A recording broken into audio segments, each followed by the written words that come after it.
guys, welcome to my kitchen. My name is Shanae and today I'm going to show you how to cook perfect steak.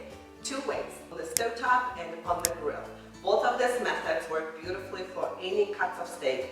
Today I'm using ribeye steak, but you can do New York strip steak, ribeye steak, boneless and bone-in, both works the same way. Porterhouse, T-bone, even tenderloin, filet mignon works beautifully for this method. And before we get started cooking, let's talk about how to choose a perfect steak. All U.S. beef is graded by USDA, and there are three main grades: prime, choice, and select. All these grades depends on the tenderness of the beef, which means the age of the cattle, and marbling, the level of marbling. Prime grade beef is the highest grade of beef.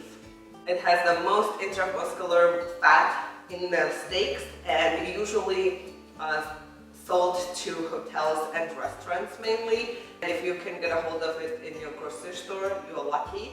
But the most common choices are the choice grade and select grade. Choice grade is also high quality beef, and it's a little bit pricier than select, but the quality is so worth it. Select is basically has no marbling, which means no flavor and not as juicy. So that's why I highly recommend choice grade beef. Ideally, you want to go for 2-inch steaks, but 1.5 inches is also perfectly fine. Now that you bought a perfect steak, we need to prepare it perfectly before cooking it.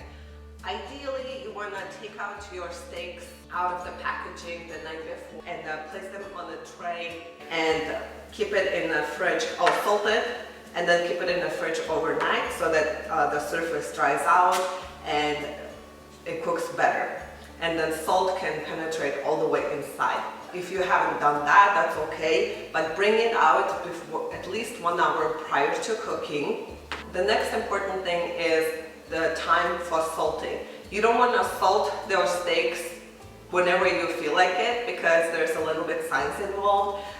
You want to salt your steaks at least 1 hour prior to cooking or right before cooking. Here's why. When you salt the steaks, salt draws out the moisture from the meat. If you wait for about 5 to 30-40 minutes, all the moisture is expelled on the surface of the steak, and when you put it on a hot skillet, the water evaporates, and instead of getting a nice sear, you'll get steam and you won't get that beautiful golden crust. If you didn't get a chance to salt your steaks 1 hour prior to cooking, go ahead, don't worry about it, just salt it right before you put it on the skillet, because that way the salt won't have a chance to melt and draw out the moisture. You'll have a beautiful sear. And that leads me to the next point.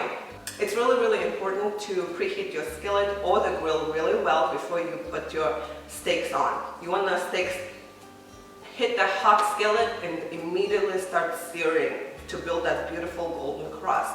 That sear doesn't keep the juices in, but it develops beautiful flavor, and nice crust is just beautiful. So for cooking perfect steak, you don't need many utensils or appliances. All you need is heavy bottom stainless steel skillet or cast iron pan, and a pair of tongs because it's easier to flip, but if you don't have tongs, don't worry, you can use fork.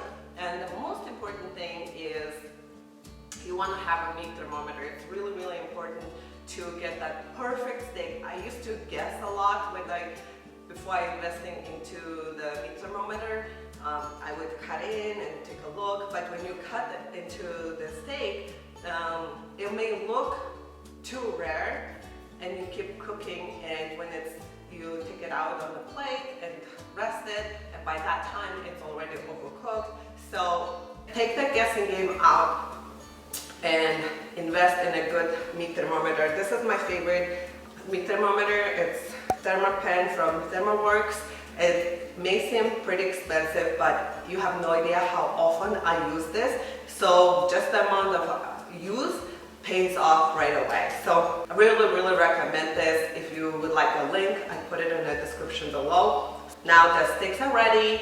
I brought them out about an hour ago, so they should be perfectly room temperature, ready to be cooking. So let's first cook it on the skillet, and then I will show you how to cook it on the grill, and then we'll come back here and I will show you the final result. While the skillet is warming up, salt and pepper the steaks if you haven't done this before. A good steak doesn't need much seasoning. Coarse kosher salt and freshly ground black pepper is perfect. The skillet is super hot now, so I'm going to add the oil. I'm using bacon fat today. It adds such a great flavor, but you can use any kind of high smoke point oil like vegetable oil. And that's sizzling exactly what you want to hear. Flip the steak over in about 30 seconds. The secret to perfectly pan-seared steak is flipping it frequently to cook it evenly. Don't worry if the steak doesn't look golden brown yet. Nice color will develop over time. Keep flipping and cooking until an internal temperature reaches the desired doneness. I like to cook it until 130-135 degrees Fahrenheit for perfectly medium rare steaks. And don't forget the sides. And once done, remove the steak onto a clean plate, cover, and rest for at least 5 minutes before slicing and serving. So I preheated my grill really well and brushing it off so that it's nice and clean. Here's my favorite tip when it comes to grilling. Take a piece of paper towel and drizzle some oil, just vegetable oil is good, and oil the grates like this so that you don't have to oil the steak, and it just seasons the grates really nicely. Nothing will stick. Place the steak.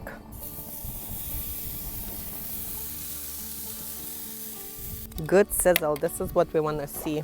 And I'm going to season with salt on the other side, right on the grill, it's okay. And cover and let it cook for a minute or so. Now to get that signature grilled marks, you want to turn it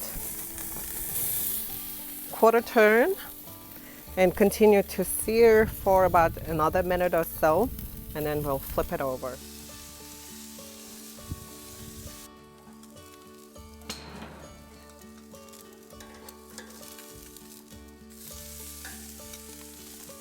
For medium rare steak, you want to reach 130 degrees internal temperature, and it's not quite there yet. It's perfect. I'm taking it down now. Whew, it's hot out there. So here's my grilled steak, and on my steak, as soon as it came out of the grill, I put one of my compound butter. This is actually garlic scape butter that I made recently, early this summer. The recipe is on my website, and I put that on my steak as soon as it came out of the grill, and I'm sure it's melting all over the steak and getting really delicious. And let's go ahead and taste test it, because this one has been here for a little over 10 minutes. It should be perfect when we cut into it. Here's my grilled steak with garlic scape butter.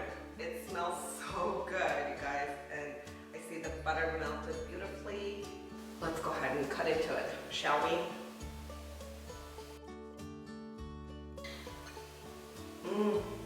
Perfect. Okay, I gotta go and finish this plate, but I really hope you enjoyed this video and learned something new. And if you make a perfect steak, please share a photo on the Instagram, and don't forget to tag me so that I can see it too. Thank you so much for watching. Have a good day. See you next time. Bye.